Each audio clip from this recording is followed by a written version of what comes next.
This is another episode of Standup Comedy, your host and MC, celebrating 40-plus years on the fringe of show business. Stories, interviews, and comedy sets from the famous and not so famous.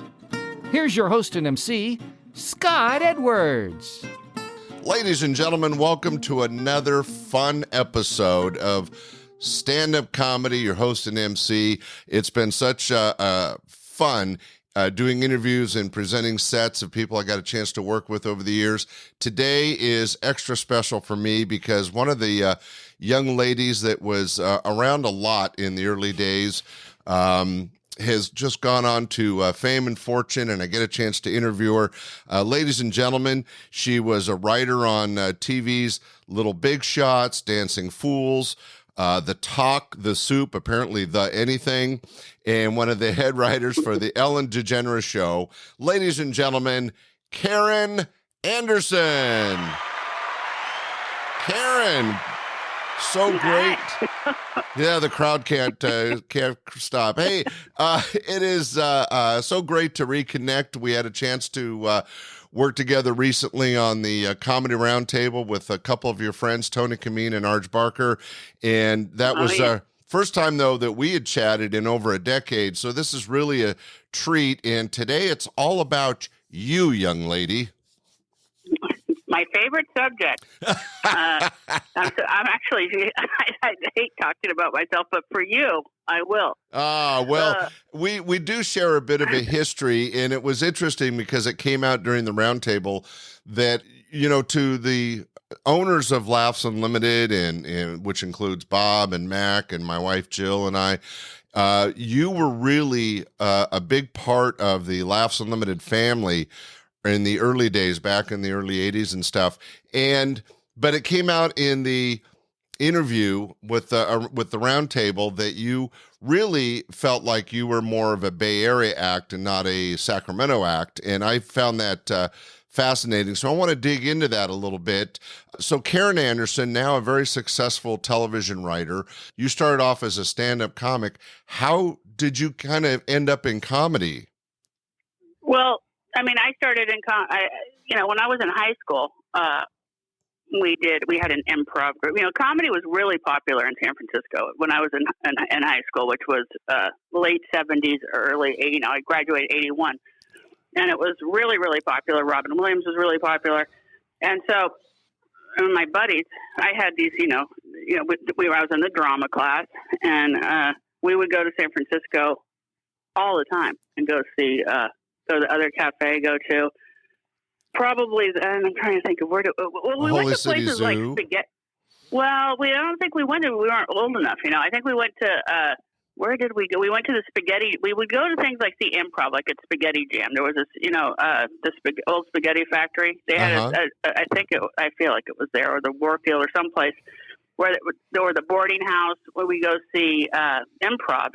They had like Papaya Juice. Do you remember a group called Papaya Juice? Yeah, there was actually a few improv troupes that were moving around the Bay Area at the time, but it was different than stand-up, so I didn't follow it as closely. But so you were more a theater geek. I was a total theater geek, and I loved Saturday Night Live and sketch. I loved sketches, so I loved Monty Python. I loved, Saturday Night Live a lot. I loved all the late night shows, but I also loved stand-up. I loved Steve Martin, and I loved all that, But I just got into it. My parents were listening to comedy records with their friends all the time, and I just always liked it.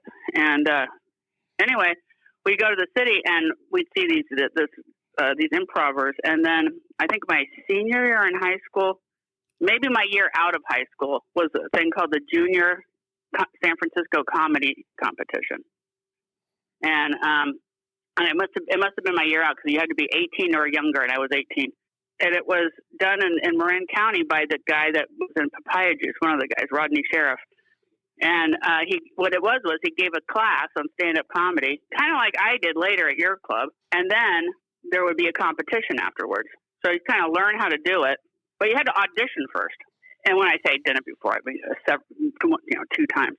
And I remember I auditioned, and it was the scariest time of my life. You know, I had things that I was planning on going to say, and then I got up there and I said like maybe a couple of things, and I went completely blank.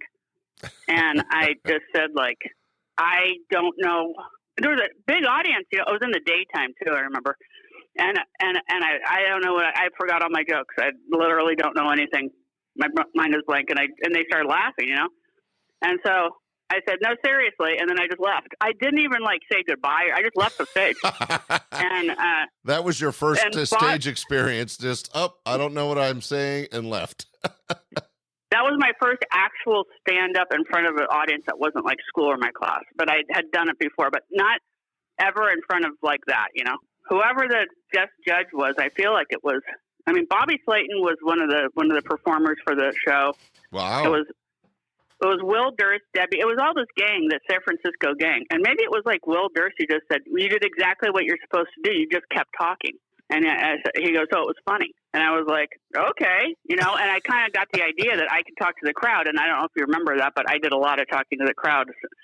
A lot of times, if I did forget something, or that was just kind of my thing. A lot of times I kind of watched Paula Poundstone a lot. She used to do that. Anyway, I kind of got, at first I was into that. Well, and I think that's kind of how I learned how to do it. I was just going to interject that it's interesting that as opposed to trying to do material, and now as a comedy writer, that must be a bit ironic, but you found, and Will Durst pointed out, that a lot of people can't just talk in front of an audience without material and just still be somewhat poised enough to have a conversation and be funny, hopefully. So that's kind of an important lesson early on. It made me think, I guess I could do this. And then, you know, sure, I wrote jokes, and I really did write too. And I was really big in high school also in the, you know, school magazine and all this. And I would write a lot, and I would write sketches and stuff like that all the time. I mean, I have like notebooks of stuff from then.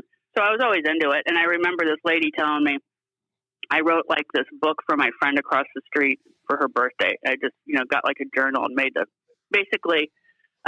I just roasted her in this book, you know. I was just like, cause she would always go buy clothes all the time. So I was always, you know, she always had like some new clothes. So I made a book about that. She was a clothing addict. And it was just a funny book that I made. I mean, I can't think of anything particular that was funny in it, but her aunt was a author. She lived in Berkeley, and she was a, you know, pretty successful author. And she looked at it and she said, "Hey, this is really funny. You know, it's really hard for people to write stuff on paper and make it be funny. You'd be surprised." So she goes, "It's not common." And I was like, "Oh." And then like I was like, this person, you know, I really thought, oh, she's you know, a pro, and she's telling me that my little book that I made is funny. I was like, you know, loving that. And so I always kind of had it in my mind I could do it. Well, it was interesting, and I think valuable to you that you got early validation on two aspects of the industry, of the art form, that are so important and difficult for other people to do. And one is being comfortable and be able to just talk to strangers from on stage. And two, writing is one of the biggest challenges for any new stand-up. And you obviously, at an early age, had that talent that you could put that little bug. Words on paper, right? Yeah, I always liked it. I always journaled. I always did that. I still do. I don't know, something about it. I don't go to therapy. I write. Well, it's obviously paid off for you, but that's interesting. I didn't know that you. I mean, I knew you for many years back in those days, and I knew you were a talented performer. But I don't know if we ever talked about the writing aspect in your background. So I find that fascinating, because now where your career's gone, it just seems so, oh, of course. But back then, all the comics were or wannabe stand-up comics were just trying to get on stage and get comfortable on stage. Writing almost came secondary. You had to kind of get over that stage fright hump first. And then you would, you know, a lot of the young comics struggled with the writing, and you found that easy. I think that's interesting. Do you remember any of your first bits or jokes? Well, I kind of remember. I mean, I don't remember my I remember writing something about my dad taking us on vacation to. I called it Placenta, California, instead of Placentia, which was a city. And I said, it's a really fun place, but when you have to leave, it's hard to cut the cord. I remember that was a joke of mine. But it was so stupid because it wasn't really called placenta. It was called Placentia. I mean, I was like totally forcing a joke. That's always like stuck in my craw a little bit of just like, that's not what the joke is. If it was really called that, it'd be funny. Well, yeah, but still, for a young, I mean, you got to give yourself a little credit at your age, just coming up with that wordplay and then being able to make a joke off it. It's pretty good. I know, but it's all right. It just always got to me that I changed the, and then, but I did have a joke where I'd say, they have, all these wires and bras, and it's just, we're expected to just, I don't even know how the joke went, but it was something like, you have to wear it. And it's basically like jail for your tits. That was the joke. And then that stayed in my act for a fair amount of years, I'd say. Oh, I remember that and one. Jail, it's like jail for your tits. That just got the laugh, but it was like basically like because it was a wire bra. Right. But anyway, then the other, yeah. No, I was just going to say I remember that bit, and it works because it's true, and two, anytime a woman says tits on stage, it's going to get a titter out of the audience. Yeah, exactly. Yeah. And then the other joke was that Kaiser's a really bad hospital. It's a really bad hospital. My best friend went to go have a baby there, and that's not what he went in for. Do you remember that joke? Oh, yeah.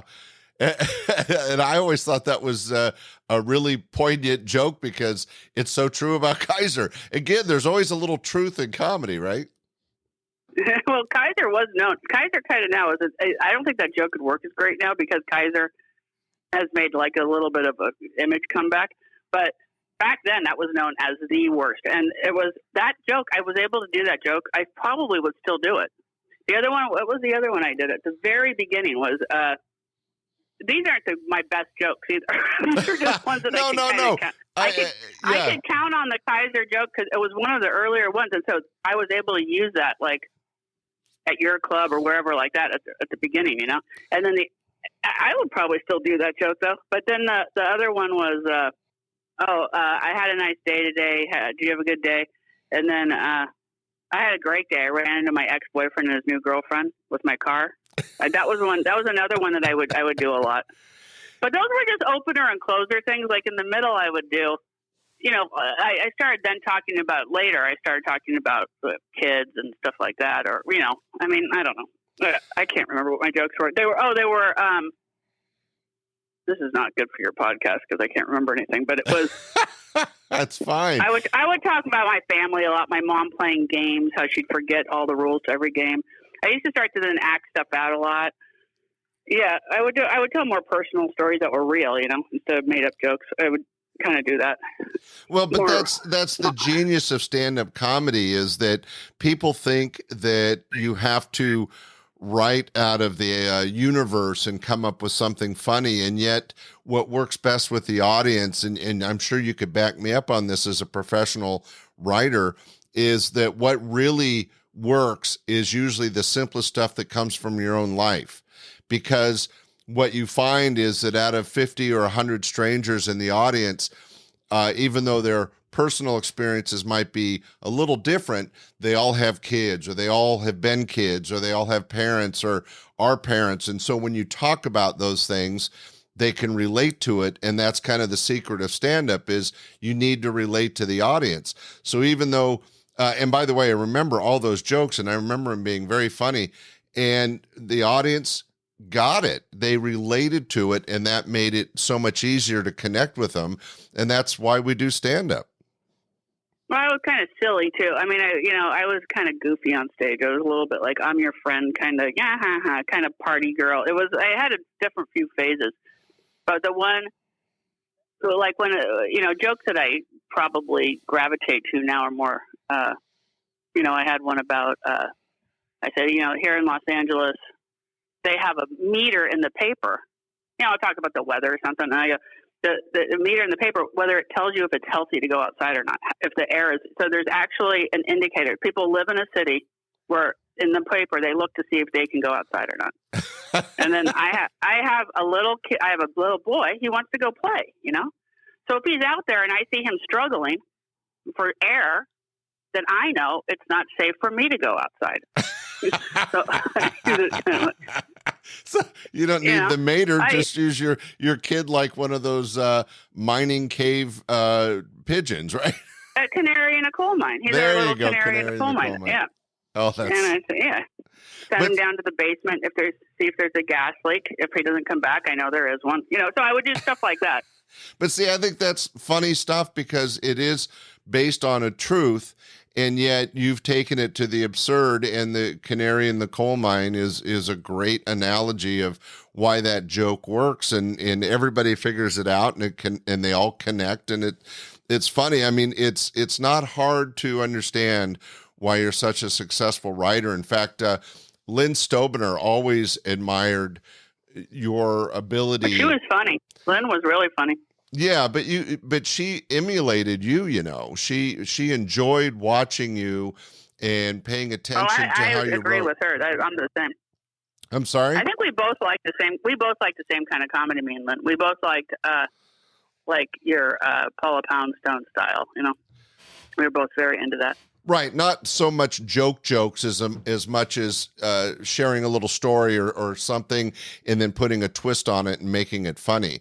Kind of. It's different than the Stephen Wright kind of approach, where it's just joke. You're connecting with the audience through shared experiences, and both you and Lynn had success that way. But you're right now. I mean, I would have said this anyway, but I think you guys come from the same style.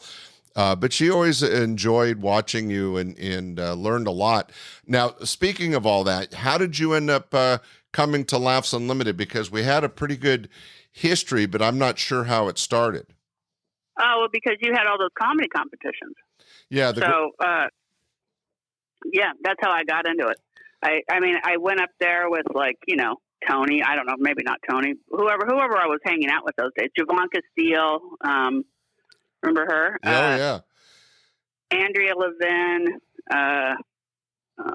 Arj Barker mentioned that's how I discovered him, that he came in third place in the competition once. And then I gave him a week's work based on that. And then he kept working for me after that. I used the comedy competition. That's the same way. That's how I did it. Yeah. Yeah. I used the comedy competition to try to discover talent and bring it into the show.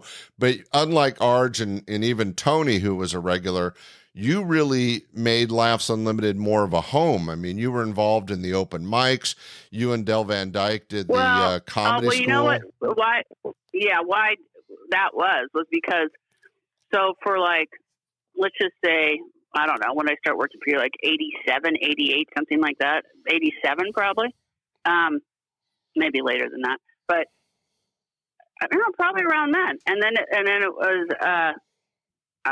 because it was so close to San Francisco, we'd always go up there. And you put me on my first week. You gave me a week at the club that you only had for a little while. I think it was Stockton. Right. And it was with Lois Bromfield was the headliner. Oh, and wow. It was New Year's. And I just loved her. She was I was like, oh my God, she is the funniest person I've ever seen in my life. That was just a really great, really big, good week for me, where I just I write with her all the time. I remember we'd all write in your condos or whatever, we'd all write together, and it was really fun. Well, there was a sense of community, and you're not the first to say that your first week road gig was through Laughs Unlimited, which is a bit of I take as a bit of a compliment, and glad that it worked out for you. And Lois, who I had a chance to interview recently, living in Germany, is still hitting the stages in England and Germany, and I think still one of the best comedians out there. But she's a whole different beast than you when it comes to comedy. Oh yeah, she's totally different. I could never, I'd try to headline or I got a decent middle act. That was about it. I kind of didn't put my efforts towards this. I don't know. I didn't have that kind of thing where as soon as I started writing, I was like, oh, I'd rather do this. It was pretty easy to figure out. Well, before we move on to writing, do you have any well, you just shared one good memory, but you spent many years hanging around Laughs. And as I mentioned, you did the comedy classes with Del Van Dyke. You hosted a lot of the open mics. What was your takeaway on your years through Laughs?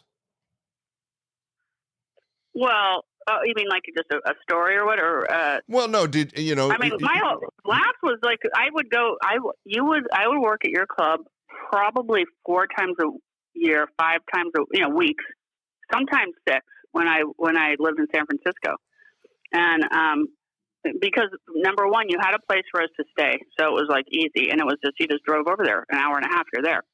And I remember when I was, we were talking about earthquake earlier. I mean, maybe that wasn't on the thing yet, but it was the '89 earthquake. I was driving to your place, your condo, and as soon as I pulled into the driveway, the earthquake hit. Wow! Like I went across the Bay Bridge, 45 minutes before then. Yeah, you could. There was some people killed in that. That's scary, sad. It's weird, right? And anyways, I ended up staying because there was a lot going on, obviously. Like I had no idea. I had a roommate, I lived in a place in San Francisco with roommates. I had no idea what happened to my stuff. I had a cat there. There was no phone, you couldn't call anybody. And I walked in and the comics who I was working with, which I can't remember who it was, they were watching the game and they're like, there's an earthquake in San Francisco, And it was just exactly at that spot. And anyway, cut to 2 or 3 years ago, Wyanda Sykes' company is doing a pilot presentation thing at the Improv where you have to bring your old tape. And I think Tony did it too. Bring your own tape from a long time ago and play it in front of the audience. And then there's a panel. Karen Kilgariff was the host. And there was a panel and they would, you talk about your tape, And obviously so anyways, I showed the tape of Laughs Unlimited on the day of the earthquake or the day after the earthquake, talking about it with the worst jokes. And one of them was, it's terrible in San Francisco. Even the homeless people's cardboard houses collapsed on them. It was just Mrs. Sensitive. And Jeff Stilson was one of the panelists, and he just reamed me. He's just like, "That's right, Anderson. Give it to him. Give it to him. Let the homeless know they don't deserve even a cardboard box." Yeah. Just tearing me. Oh my God, it was the worst. But anyways, I had all those tapes from Laughs Unlimited, tons of them, because we tape every time we did the show there. Wow. You had a tape. Yeah, you must have had a lot because you worked a lot. Oh, I had tons of tapes from Laughs Unlimited. Tons. Well, I remember you being one of my, favorite go-to gals for anything special or fill outs, so filling in weeks and covering people and stuff. And then I've alluded to a couple times, you were hosting some of the open mics, and you and Del did the comedy school there for a bit. Yeah, because I moved to Sacramento. So I moved to LA. I got a writing job. That got canceled. And then I kind of hung out in LA for a while. And then Blake and I got married and we moved to Sacramento. And that's when I started working with you a lot. And that was in, more than just doing weeks, Mm-hmm. And then that's when you let me do that once a week open mic night. And then with Del, we had our class and we did competitions. And yeah, so I lived there for 5 years from 96 till 2001. Yeah, and That's really I was there all the time. Yeah, it was a benefit to me to have you around, because one of the hard parts as a producer is finding talent you can trust, that you can count on to be funny, and that you, in my case, I was open to literally giving you and Del the club. Okay, you want to do an open mic, you want to do some training, I'll open the doors for you. You go for it. Yeah, it was great. I mean, I have to say, we had the best time. If I stayed in Sacramento, I'd probably still be doing it. I loved it. It was so fun. Well, I do that with this other guys. These writers from Everyone Loves Raymond have a thing where we watch stand-ups and then give them advice, kind of like you would do on Last Comic Standing, kind of. Mm-hmm. It's really fun. Yeah, no, it is. It's interesting. I mean, obviously, one of my main jobs as a producer was to watch young comics and open micers and then critique them. And I had a bit of a reputation that I was fairly, I mean, I was always honest and sometimes brutal because that's what somebody needed. One of my great stories from back in the day was Ed Solomon was working for me a lot, and he was an amazing writer, but he just did not have the knack for performing. And I had a chance to talk to him recently, but he remembers, and I remember that I sat him down and I said, you're an incredible writer, but you kind of suck as a performer, and you ought to maybe focus. That's the way you would say it. Yeah. You need to maybe focus differently. Suck as a performer. But he goes so on. Opposite. Yeah, he goes on and writes, Bill and Ted's Excellent Adventure and Men in Black. Really? Oh yeah, he's huge. Oh, I didn't know that. Oh, he's written Now You See Him, the series, all the Men in Blacks. He's written like a dozen major motion pictures and hugely successful as a writer, but he was trying stand-up back in the day, and it wasn't really working for him.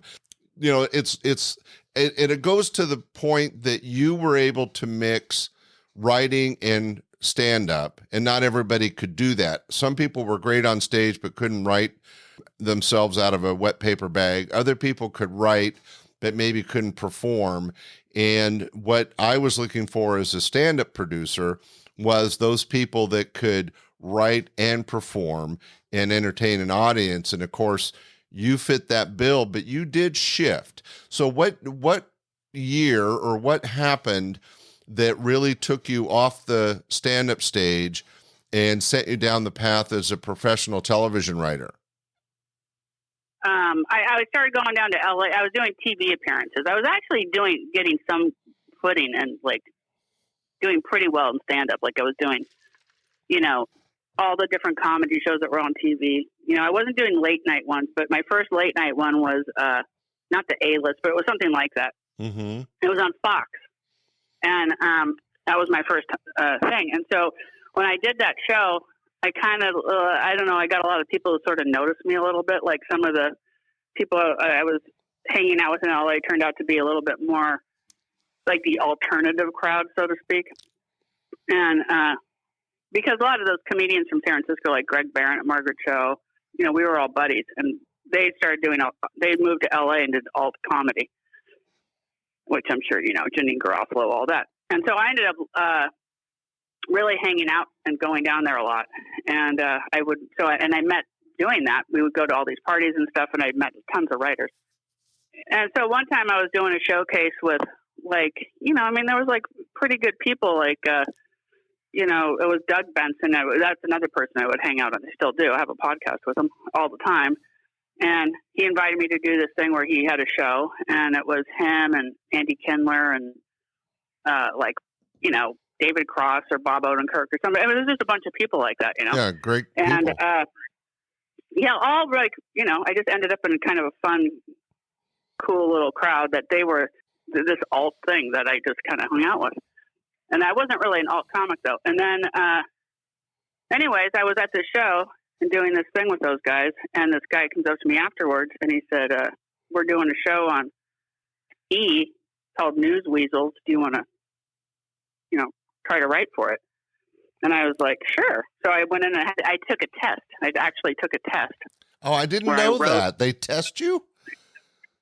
This is the first time. It's the only time it's ever happened. They put me in a room. They gave me a thing. They said, write out these answers. Like they were news headlines. And then I was supposed to write jokes about them. And I went in, I did it all. It was like I was going in to see how many words I could type per minute for like a secretary job. It was crazy. And you got a gold star. I did. So I give it to the guy and he reads it and they called me and said, do you want to start tomorrow, basically, or start next week, And I said, yeah, and they gave me $750 a week. I stayed with Karen Kilgariff for a while, and then I stayed with Laura Milligan and Greg Barron on their couches, you know. Well, yeah, because at the time you and Blake were still in Sacramento, and you had not made the transition. I wasn't even with Blake. No. I was in San Francisco. I never met Blake yet.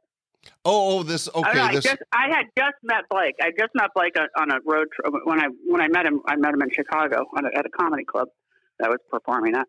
And when I came back, that's when I got this job. Oh, okay. I was just trying to get the timeline, but that's interesting. So what year was that? Approximately. That was 94. Wow. Okay, so that was still early on that and I think it's so hilarious that they gave you a writing test. I had not heard that before, and it sounds like you haven't had to do with it since. But the guy was Chris Henchy. Chris Henchy is Brooke Shields' husband now, and he worked for Will Ferrell for years. He's still a producer, and big producer and writer. Wrote tons of Will Ferrell stuff. But Tom Martin, which was a producer for The Simpsons for years and writer, John Wing, I don't know if you remember him, and so we all worked together. And so News Weasels was your first professional paid writing gig. Yeah, and I went in there. It was like before the Daily Show. We just made fun of news, and it didn't last that long though. And after it was over, I didn't know what to do. I was like, well, I don't know what to do. And I was now together with Blake, like 6 months later, and I just went, and I just figured, well, let's go back to San Francisco. I mean, this job's over now. I'll do stand up still. Yeah. So I didn't think of it as like. Yeah, you didn't know it was your future at this point. It was just a job that came along. Yeah, but I really liked it, and I really fell into it. I really, really learned a lot. Learned how to go sit in an edit bay and show your jokes and put pictures and all this. And me and Blake moved to Sacramento. 5 years we'll stay there, do all the stuff with you. We get married. It was basically like that's what I did. I did that job, and then I moved back, and then. All my friends were getting writing jobs, and I kind of had a manager in LA called Dave Rath, and a lot of us had Dave Rath for a manager. And he just said, you could get a job here. And so Blake and I, we had bought this house in Sacramento, this Victorian, and I just said, should we go back to LA? We sold our house and bought a house in LA. And then just goes to show you how little of a writing job matters. This was now in 2001. And my friend Karen Kilgariff calls me and she goes, hey, I'm writing for somebody called Ellen DeGeneres. You heard of her? And I was like, yeah. And she goes, she needs some help with her stand-up special. Do you want to help? Or no, she goes, she's going to have a talk show. And you're the only writer I know who did a daily talk show. This is 7 years later. Wow. You're the only girl writer I know who had so that little tiny job was the only reason I got that job with Ellen. Oh, that's a great story. Isn't that weird? Yeah. And not only that, so she, I didn't even meet her yet. And Dave Rath calls me and he goes, did you know you've got a job writing on Hollywood Squares with Ellen DeGeneres? And I go, what? And so then Karen Kilgariff calls me. She goes, well, I guess you better meet Ellen now that you're working for, And I was like, this just all happened like in 1 second. And I had just moved to LA. I was there for 4 or 5 months. It's such a Hollywood story, and so they hooked you up with Ellen, and how you must have had an immediate connection. Yeah, we did. We just had an immediate connection. I mean, I remember going to her house the first time, and she knocks on the door. We knock on the door, and it's like one of those things where she could talk on the speakerphone, and Karen goes, I brought Karen, and she goes, I told you not today, and then she just starts laughing. And then she comes in, she goes, Karen says, you're really funny. Are you funny? And I go, I'm pretty funny. And she just kind of stares at me. And she goes, yeah, I think you are. And then that was pretty much it. Well, I worked for her for 7 years. Right. And people need to know that Ellen was just an up and coming star, was not the Ellen that's the one word famous woman now after all those years doing the talk show. No, she was. Well, yeah. But before that, she had a hugely successful sitcom, and she'd come out as a national spokesperson to be gay. It was like to be gay. That's not the right word. But I was just making the point. She was huge. Well, she was hugely famous. Well, she had, it wasn't. She wasn't the. You're right. She wasn't the superstar, iconic Ellen that she is now. No. Right. But she was pretty iconic. No, at that time. Well, I was just making the point that she came up through the ranks as a comedian. She worked for me as a feature act. She got noticed, got The Tonight Show, got some stuff, and then ended up getting her own sitcom. But the Ellen, the one word, it's like Leno or Seinfeld, the one word recognition came from the talk show. Yeah. I mean, her show was called Ellen, but right. But I'm just saying, Ellen DeGeneres was. No, I'm arguing for no reason other than she did become obviously another level of fame after that. But she'd already had a lot of fame, but she was going to the next level, and you helped take her there. And you ended up being one of the head writers for the Ellen DeGeneres Show for a number of years, and that had to have been a great experience. But I think bringing the story full circle, it all started from that early News Weasels writing gig and people remembering your talent and knowing your stand-up history and putting it together. And again, we're focused. I'm focused on the fact that you were more than a stand-up and more than a writer. You were a writer that had done stand-up and had an understanding that fit for future writing jobs like Ellen. Yeah, it was just, it's looking back on it, it is, I didn't really put actually the two and two together sometimes I do. I go, oh, that's weird that, she remembered me from News Weasels, which was just so odd. The only reason she even probably knew that was because we had like a viewing party with all the buddies at our little house that we stayed in. And it was like everyone wanted to see my name come up, and it was like that's probably the only reason she knows I worked on that show, because I didn't like hang out with her every day. Wow. Well, still, what a great opportunity and such a Hollywood quote unquote story. People get discovered in unique ways in show business, and I think that's a terrific story, and I didn't know that. So thanks for sharing that. Now, once. Sure. You got good and known as a writer. I mean, you've just gone gangbusters the last couple decades. The Talk, Little Big Shots, The Soup. I mean, there's a whole list of 10 or 12 shows you've worked on, and you've done some producing too. Yeah, I mean, honestly, because I worked in Ellen for 7 years in a row. Worked for her. When it's hard to get on another show that just keeps going and going, So I've done you're saying 11 or 12. I've worked on probably 50 shows. Wow. But it's, because they're not all on, you're doing pilots, you're doing this, you're doing that, you're coming in for a week or whatever. But yeah, I mean, right after Ellen, I got kind of, I was lucky enough that Wyanda Sykes started a late night show. I wrote some monologues for her that kind of fit what she wanted, and I got that job. So luckily, after I left Ellen, I had a job right around the corner, which was nice. Well, it was just I could use a whole different sensibility of late night stuff, which was really fun, and writing sketches and filming stuff and being on it. It was fun. Well, it's a new challenge for you. I did Arsenio and his reboot and Late Night with James Corden. I started doing some more late night stuff also throughout the years. A lot of award shows, Teen Choice, all that kind of stuff. Well, a lot due to Ellen, because I had a lot of award experience with her. Right. And what's interesting for the listening audience is that when people think of show business, they think of the famous actors that there's 2 points I wanted to bring up. One was that people in the real world, people don't understand that when you're in show business, that you might get a 5-year series and be a name actor. But guess what? After those 5 years, you may not have a job for another 5 years.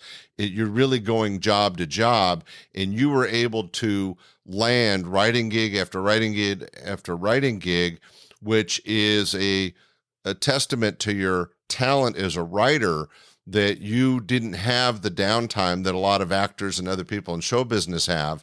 The other part that was interesting to me is that a lot of people think, well, everybody in Hollywood that makes it famous become multimillionaires, and they don't think about all the people behind the scenes, the camera people, the writers, the producers, the people that you don't actually see, the directors. But you were able, and I'm only assuming because we haven't discussed it, but you made a good living as a writer, and that's a great success story. Yeah, I mean, it's like, I'm not like, a big movie writer or anything. I'm just kind of like a, daily show, right? I just walk around, write some stuff and leave. But yeah, it pays pretty good. And, if you can get it. And at WGA is, Writers Guild is really important to me as far as anything that's helped me, with health insurance, stuff like that. Blake's always worked, but, you need that kind of backup. Otherwise, you hear the stories, people have to pay an exorbitant amount of money for health insurance. Well, writers don't make that much money, but that really helps, Right. That kind of stuff.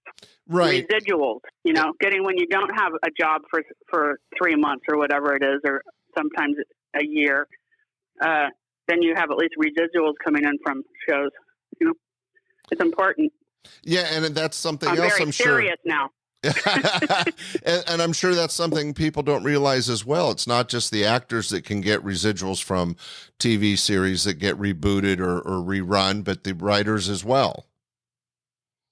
Yeah, and writers kind of get, screwed a lot of times. The producers are the ones that make all the money. But I mean, it depends. It depends who you are and what you do. But for me, I just walk into a place, I get basically a weekly WGA rate, and then sometimes I get more, which is fun, and sometimes I get less, So you never know. But sometimes, every once in a while, just like stand-up, you'll get a job and they'll be like, you get this, you're going to get a lot of money for this job right here, And then next job, maybe you don't get so much. So it's like, it all evens out in the end, but it's been great, It's been very good. Well, congratulations. I'm just so proud of all your success.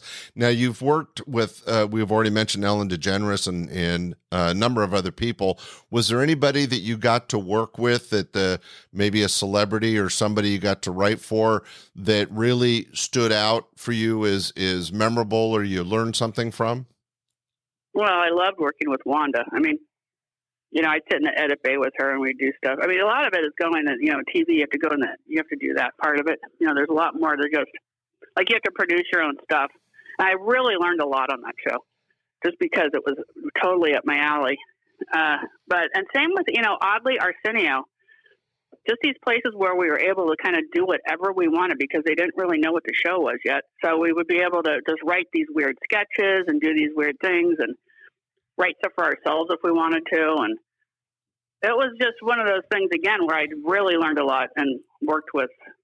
I mean, recently, honestly, here's one of the, now that you're talking about it, I just finished a pilot with Sean Hayes from Oh, Will wow. and Grace, Yeah. Yeah, a talk show pilot. And it was me as a writer and this guy called Matt Roberts from David Letterman. He's been there since he was an intern. His whole career was basically David Letterman, except for the last, until Letterman went off the air, And he was executive producer. He was head writer at one point, Anyway, he's buddies with Sean Hayes. That was like, just working with that guy, to me, it was one of the best experiences I've had in a long time. We really hit it off. And Sean was just a pure joy to work for. It was so funny. And again, we just got to do what we didn't, what we thought was funny, and he really added to it. Sean was really good. He's a really good producer and it's really funny. Well, so we're hoping that show goes. Yeah, let's hope it does. And I think it's a couple things. One, it's exciting that here, 20, 30 years into your career, there's still something new and different and exciting that gets your creative juices going. And again, that's a statement towards your talent as a writer and as a performer, that you still find the joy in the new creative challenges. The other thing that comes to mind that I think, we could wrap this up pretty soon, but I wanted to share with the audience, and you are a particularly good example. Comics write for themselves all the time. They know the person, they know what they're trying to present on stage, and so the writing goes along with their life or their experiences or what they want to portray as the character on stage.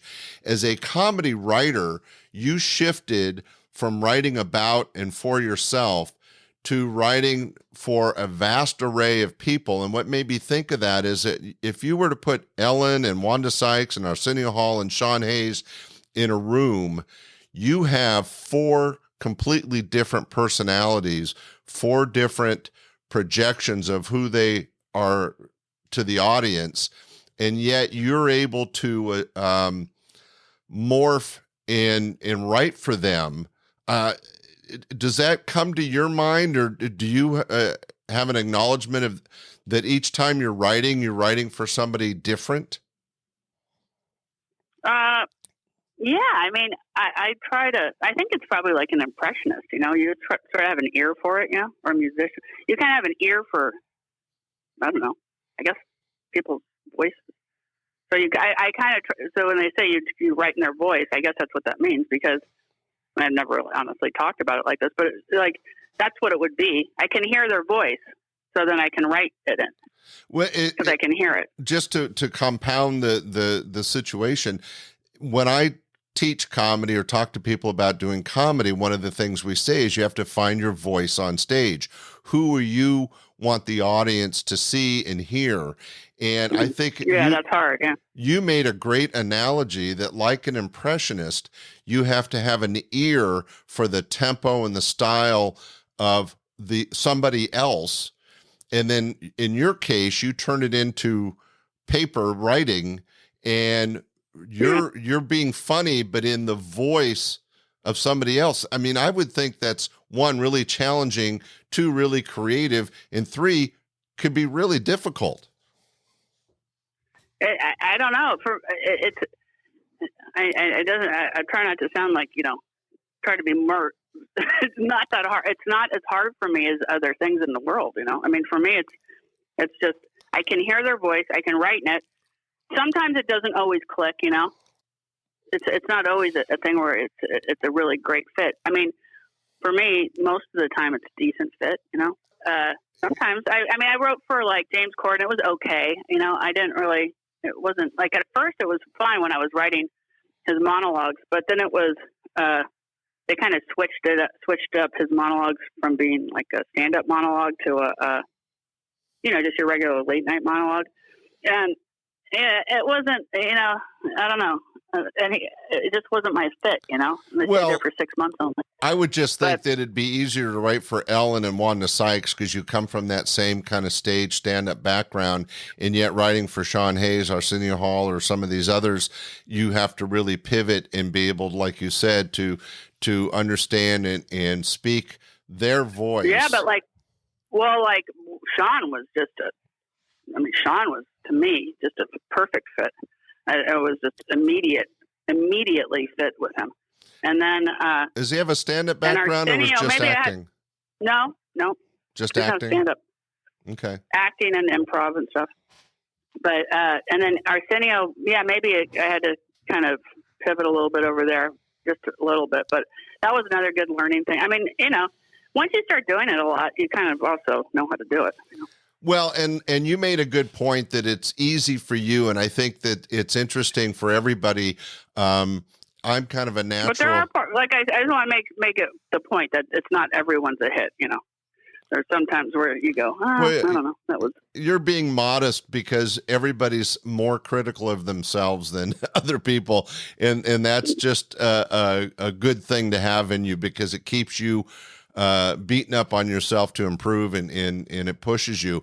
So I understand where you're coming from on that. My thing that I was sharing was that you were making the point that it comes to you somewhat naturally, but that's like some people can go off and pick up a guitar and play it, or they go to an engine and they can fix it.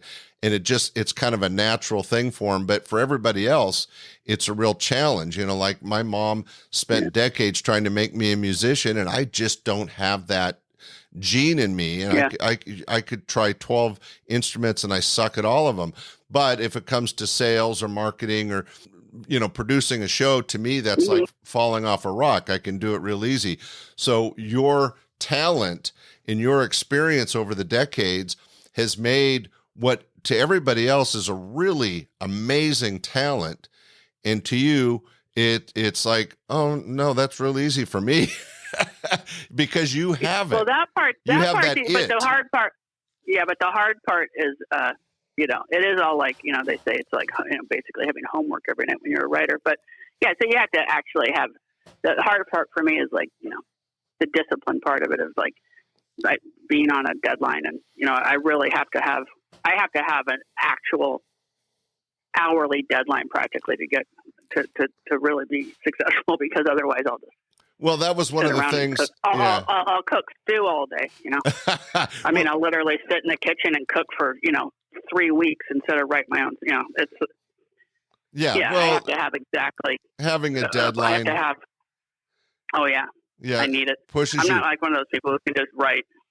Well, Tony Kameen in his interview was really complimentary and said that both you and Arj Barker, Arj really likes to write and makes and doesn't make himself, but he literally tries to write something almost every day.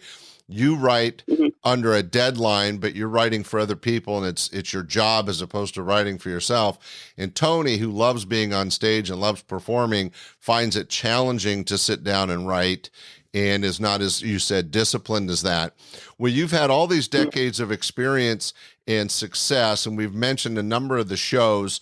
Before we close this up, and it's great, we're going to hear, hopefully the Sean Hayes show goes through. I don't see why it wouldn't, and that'll be another amazing opportunity for you. But we should also touch on that you have a terrific podcast called Dining with Doug and Karen. You and Doug Benson have been doing this for a while. Is that something you're having fun with? Yeah, we love to do it. The only problem is because what we do is we go into restaurants and then we talk about the food. So the pandemic put a bit of a stop to that. But my point is that you're still active and creative, and it goes beyond writing. You're doing a podcast that people can still look up. It's out there. It's evergreen. People can find Dining with Doug and Karen. Yeah. We do have quite a few episodes. And we haven't done it in a while though. And you're looking forward to working possibly in the new show with Sean Hayes. What's coming up in? Cross your fingers.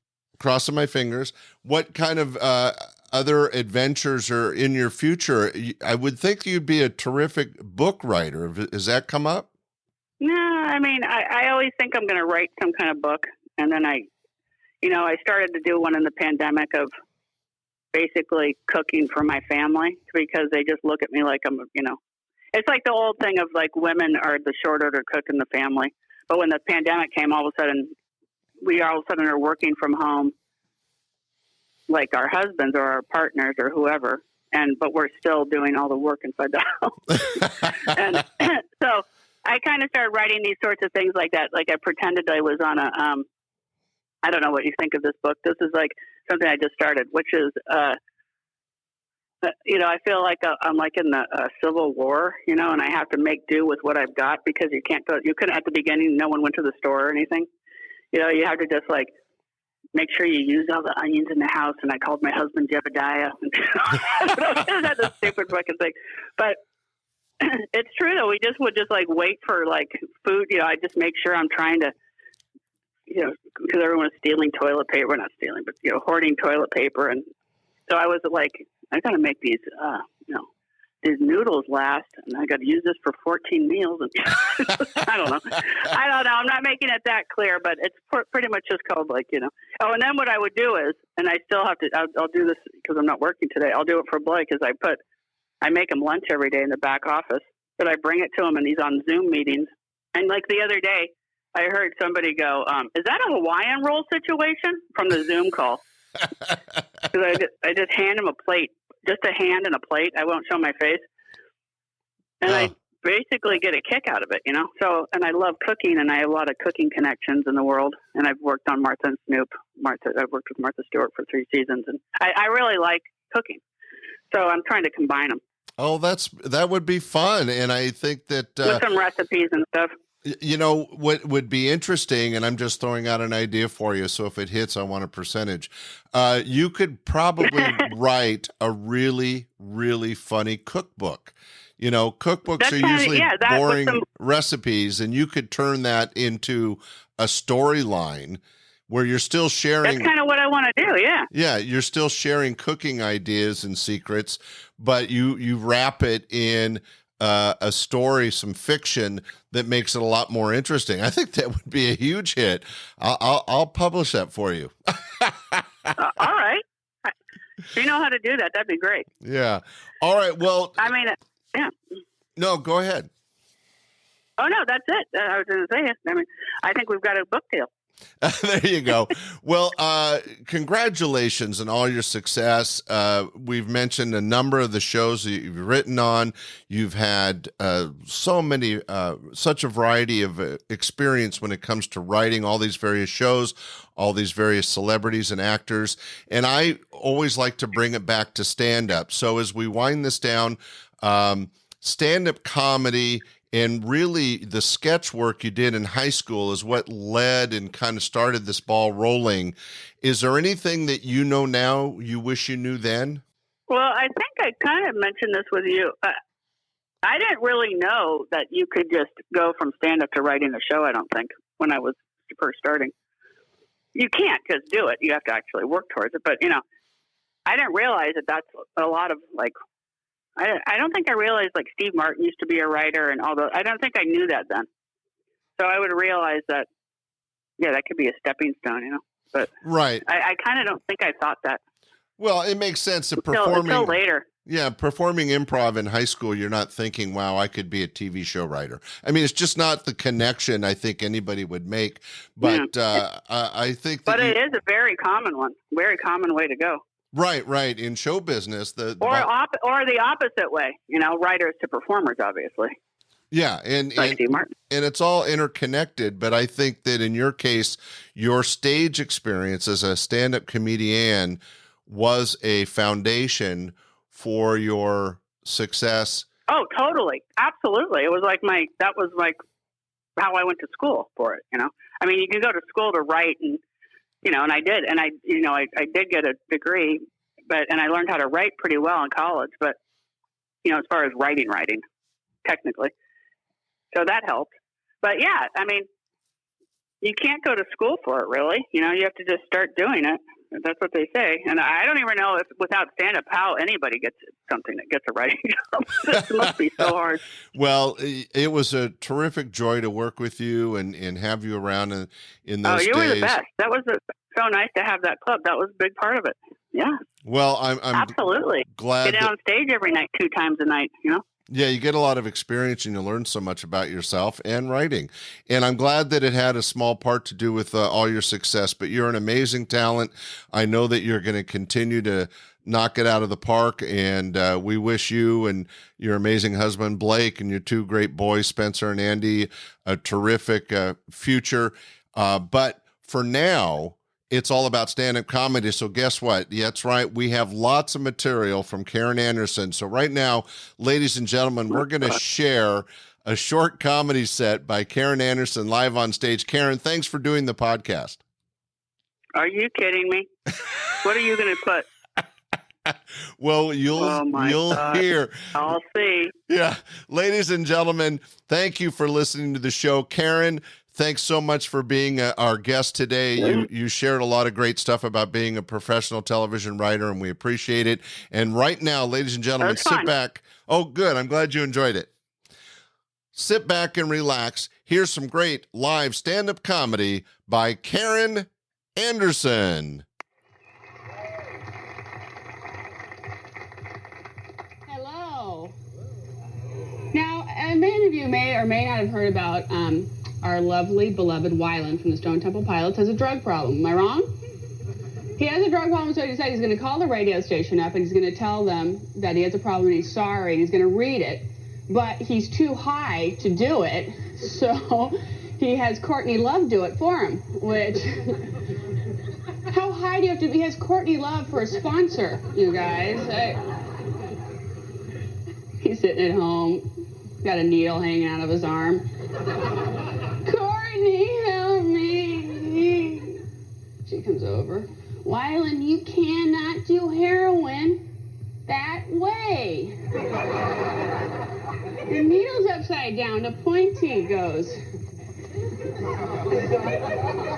in. My doctor told me that I have to stop drinking alcohol because I have a numbness in my hand and my arm. Whatever. I don't think so. I love drinking, don't you? Isn't it fun? Yeah, you have a good time with it. You enjoy yourself. I'm one of those people that think alcohol is all it's cracked up to be. I really do. I should be the national spokesperson for the Alcohol Advisory Board. Alcohol, the other clear liquid.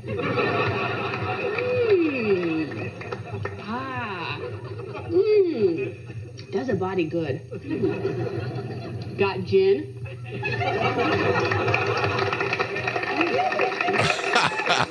Well, that was a little bit of stand-up comedy by my good friend Karen Anderson, and I got to tell you, being able to work with her early in her career and watch her develop as a stand-up comedian, and then going on to fame and fortune as one of the head writers of The Ellen Show. More recently, she's done Dancing Fools, Little Big Shots, The Talk, her own podcast, Dining with Doug and Karen. It just goes on and on. She's a terrific writer and comedian. Keep an eye out for her. Hey, and watch for the new Sean Hayes show. Let's hope that happens. All right, ladies and gentlemen, thanks again for joining us for this week's show. Be sure to share it with friends and rate it if you get a chance. We'll see you next week with another great podcast. Take care. Thanks. Bye. We hope you enjoyed this episode of Stand-Up Comedy, your host and MC. For information on the show, merchandise, and our sponsors, or to send comments to Scott, visit our website at www.standupyourhostandmc.com. Look for more episodes soon and enjoy the world of stand-up comedy. Visit a comedy showroom near you.